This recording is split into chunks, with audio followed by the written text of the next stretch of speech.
é com desenvolvimento, mas eu preciso buscar esse relacionamento com o Senhor. Amém, igreja? Então veja bem que na véspera da cruz, Jesus ele não estava em guerra, mas Jesus estava na mesa. Jesus estava sentado na mesa, impartindo o seu coração com os apóstolos. Antes de Jesus ser traído, ele estava instruindo. Antes de Jesus ele ser traído, ele estava servindo. Olha só a mentalidade, olha a sabedoria e olha o que Jesus ele nos ensina com isso. Antes de ele ser traído, ele estava servindo. Ele sabia que ia ser traído, igreja. Ele sabia que ia ser abandonado. Ele deixou de servir? Não deixou. Ele deixou de ensinar? Ele não deixou. Olha o amor que o Senhor Jesus tem pela minha e a tua vida. Olha o amor que o Senhor Jesus tem pela sua igreja. No momento que ele estava sendo levado à traição, ele estava servindo a mesa. Ele estava impartindo o seu coração. Antes de Jesus sangrar, Jesus estava partindo o pão. Aleluia! Jesus estava na condição de servo. Como a irmã ele estava me ministrando aqui em cima, ele não teve por usurpação ser igual a Deus, mas ele se esvaziou de tudo e tomou a forma de homem, de servo, e morreu numa cruz, num madeiro. Aleluia! E ele foi obediente até a morte. Aleluia! Que ensinamento que Jesus ele nos transmite. Não é só pelo que ele falou, porque Jesus ele não só falava, mas ele fazia. Ou ele fazia e então ensinava. Fazia e ensinava. Não é só letra, mas tem vivência. Jesus ele não foi fariseu. Ele fazia aquilo que ele ensinava. Ele primeiro fazia e depois ele ensinava. E outra coisa, Jesus ele não fazia e não ensinava por vontade própria, mas ele fazia e ensinava o que ele via o Pai fazendo. Tinha um desenho, amém? Tinha um mapa, e Jesus ele construiu aqui na terra aquilo que já estava no coração do Senhor.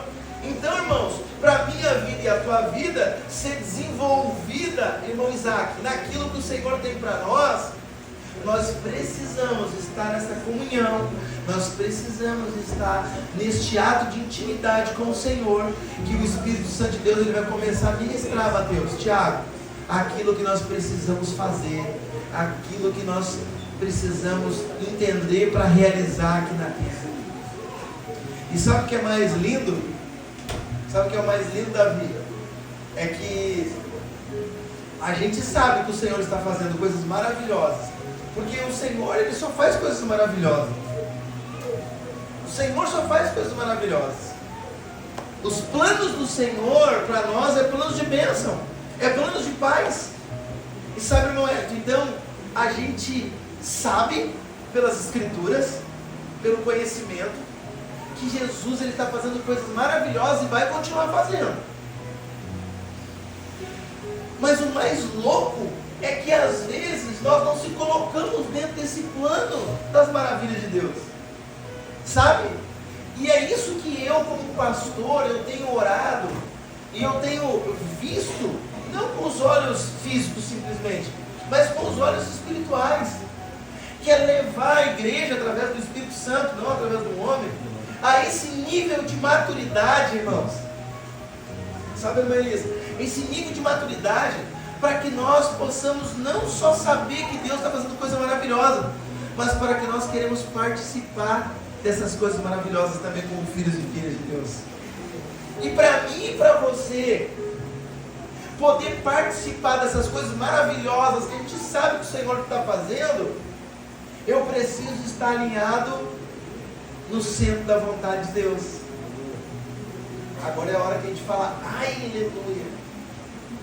Porque muitas das vezes nós sabemos que o Senhor está fazendo coisa maravilhosa, queremos participar, mas não queremos ter uma vida de retidão com Cristo.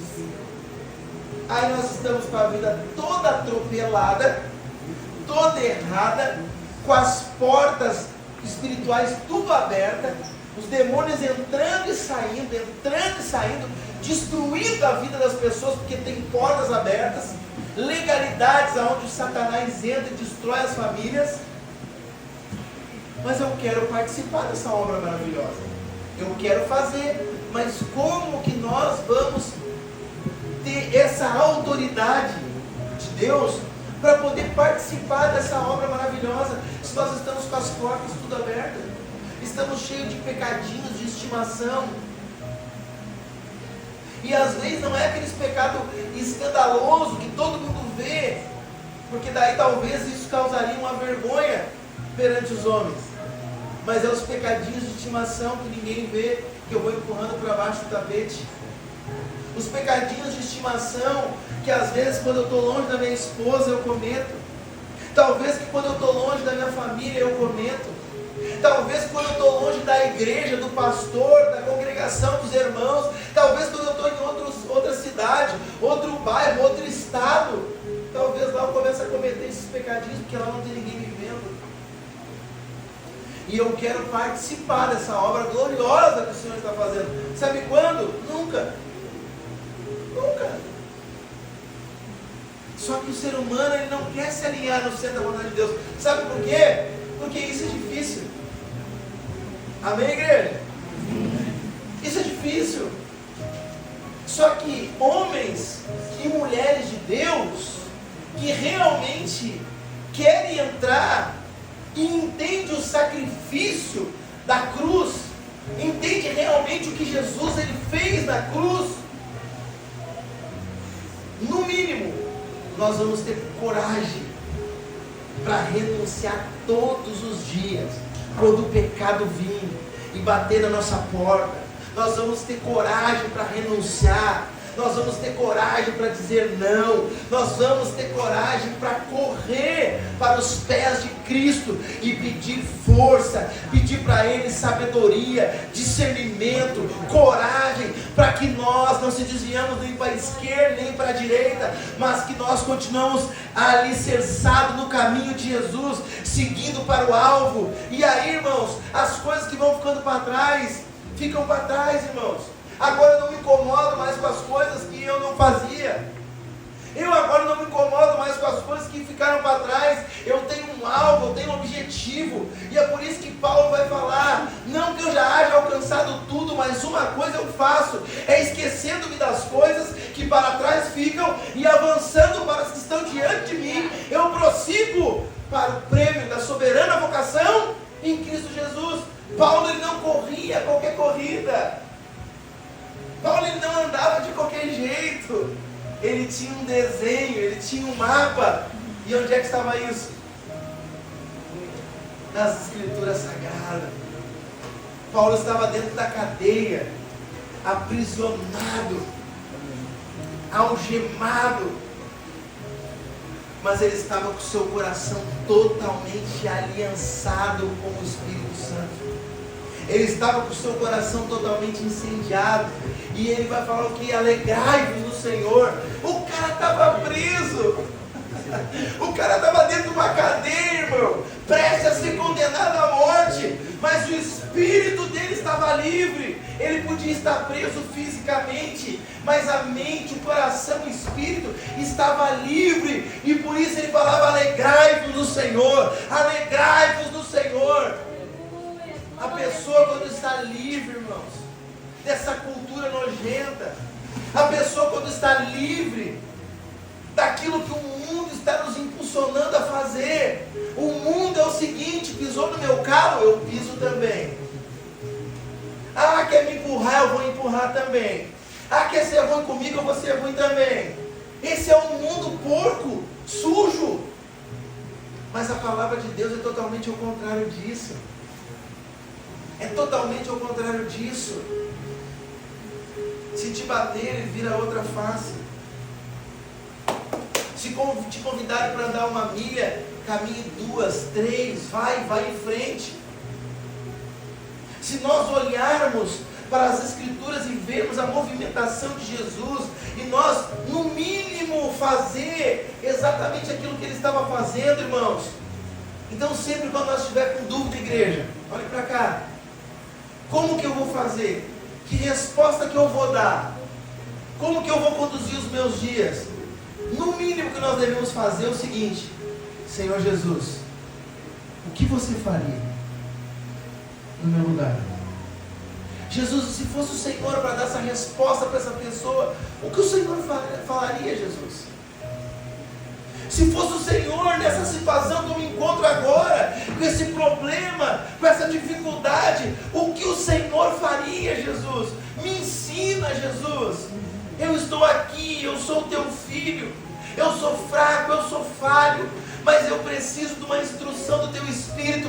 Me ensina a dar os próximos passos. E o Espírito Santo vem com graça, com ousadia, com clareza, e acontece algo sobrenatural na tua vida, e você consegue sair deste caminho, você consegue resolver essa situação, você consegue trilhar sobre esse caminho com a condução do Espírito Santo, e depois vai olhar para trás e vai falar assim: ó, foi difícil, mas eu venci. Foi difícil, mas o Espírito Santo de Deus me tirou daquele lugar, me tirou daquela situação. O Espírito Santo de Deus me conduziu para chegar aonde eu estou hoje. Aleluia. Irmãos, quantas e quantas vezes eu orei para o Senhor dentro de uma penitenciária, irmãos, preso. Muitos aqui já sabem a minha história. Preso, sem perspectiva do dia da saída.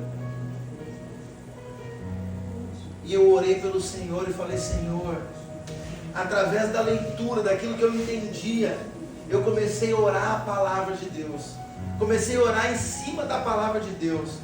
Eu falei: Senhor, Paulo estava numa situação bem complicada, e ele estava orando, ele estava pedindo para o Senhor a tua misericórdia, estava pedindo um auxílio, porque ele estava se sentindo muito fraco, ele não conseguia avançar, ele tinha um espinho na carne, uma dificuldade, e ele não conseguia prosseguir. E aí Paulo foi orar e ele falou que Satanás vinha e esbofeteava ele. E eu, na minha oração, quantas vezes: Senhor, assim como o Senhor fez na vida de Paulo, que passou por essa situação, faça na minha. Usa de misericórdia, Senhor, de tudo aquilo que eu tinha feito, de tudo aquilo que eu tinha cometido, que eu me arrependi.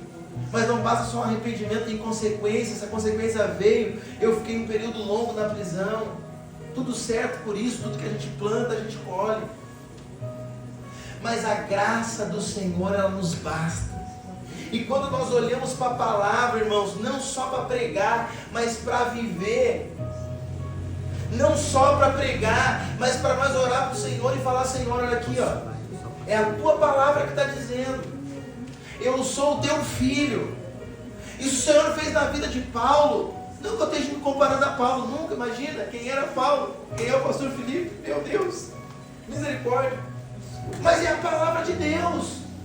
Então, se está aqui que a tua graça bastou para ele, e que o teu poder se aperfeiçoa na fraqueza de Paulo, eu também estou fraco, e eu quero que o teu poder se aperfeiçoe na minha fraqueza. Senhor, me renova. Senhor, me dá alegria nos meus dias. Senhor, me traz na memória aquilo que me traz esperança, que é a salvação.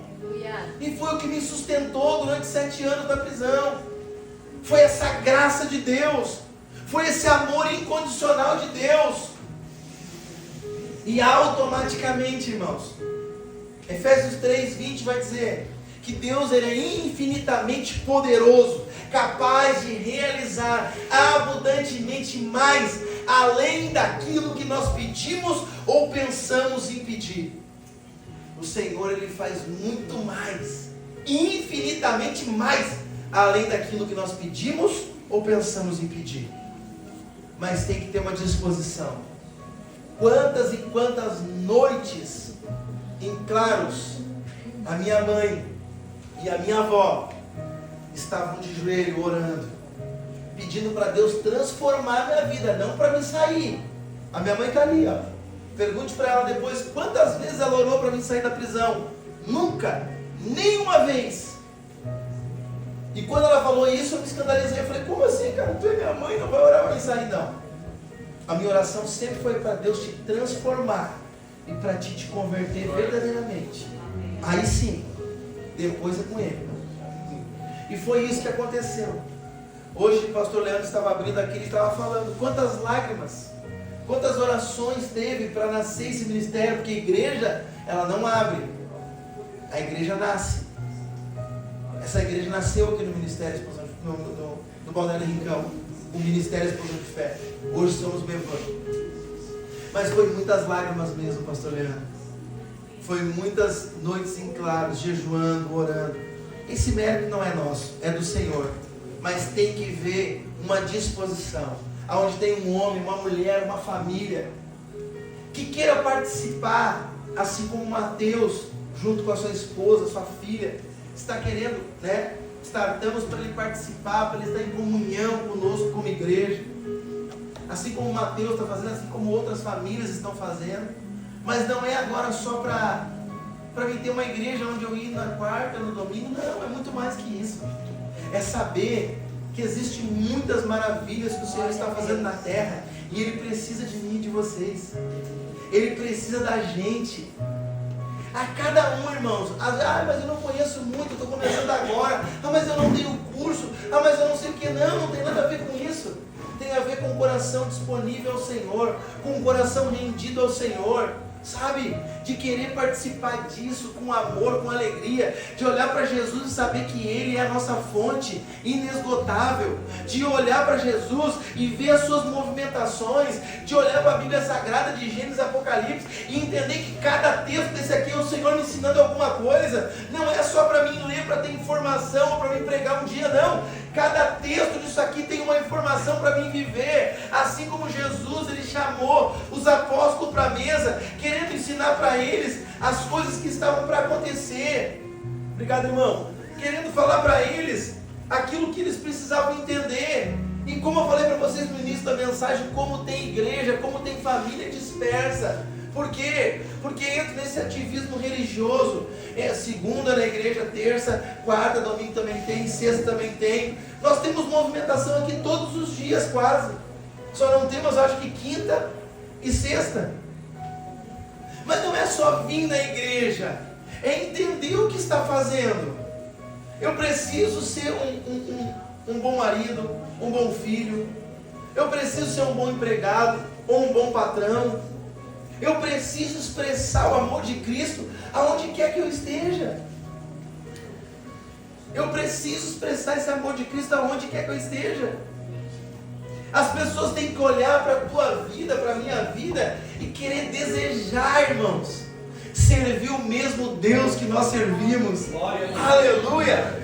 Sabe, não é o quanto eu carrego de informação, de conhecimento, de inteligência, não. É o quanto que eu carrego de sabedoria de Cristo, de praticar aquilo que eu estou lendo, aquilo que eu estou aprendendo. Aleluia! Antes de ser traído, Ele serviu. Olha só como que Deus faz através do seu Filho. Antes de Ele sofrer, igreja, e passar o que passou, Ele falou da comunhão. Então a mesa que nós estamos prestes a ceiar é uma mesa que foi preparada pelo Senhor. A mesa da Santa Ceia é um altar da nova aliança. Eu preciso entender isso no meu espírito. A mesa de Santa Ceia é um altar da nova aliança. É um lugar onde o céu e terra se encontram, como vocês estavam cantando aqui, como vocês estavam entoando essa canção.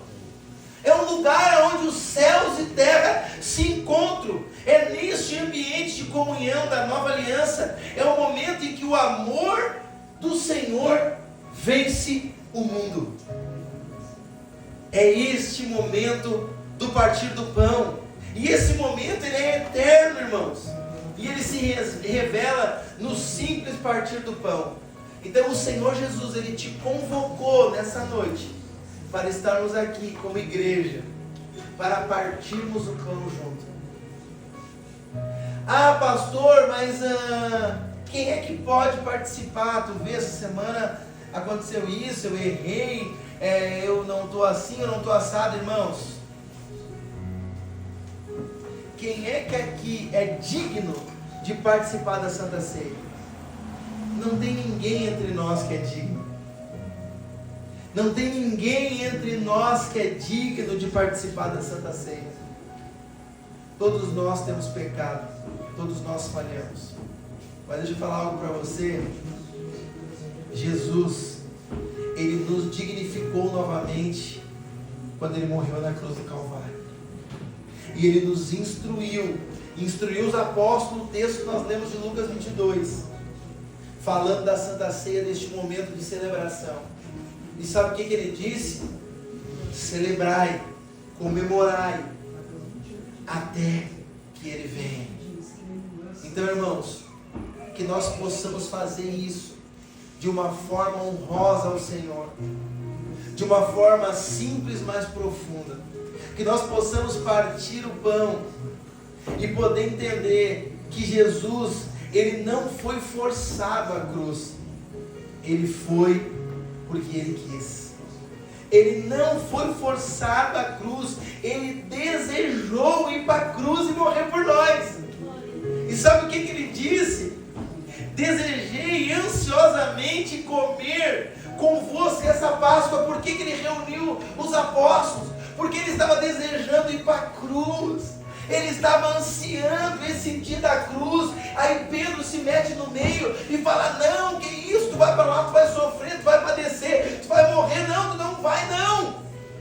E ele fala para Pedro: para trás de mim, Satanás, tu serve para mim de pedra de tropeço. Por quê? Porque Pedro, por um instante, ele se desconectou da verdade.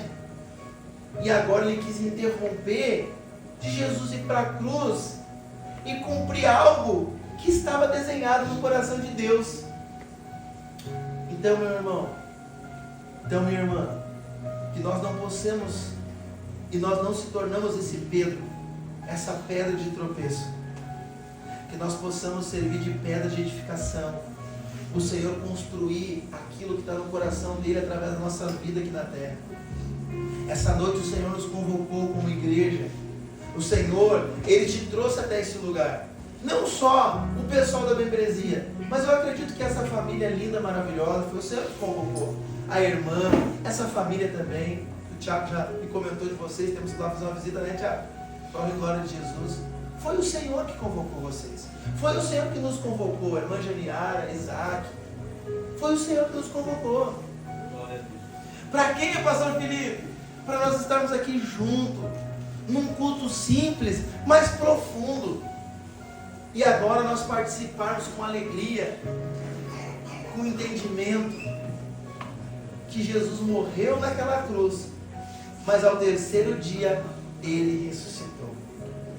E ele deixou uma ordenança: participem da ceia, celebrem, porque cada vez que vocês estão fazendo isso, vocês vão estar celebrando a minha morte e a minha ressurreição. Sabe, igreja? Então nós precisamos entrar neste lugar. A mesa é um lugar da aliança. Eu queria convidar aqui para frente o pessoal que vai estar servindo a Santa Ceia, para que a gente possa participar e lembrar que a mesa é o lugar da aliança.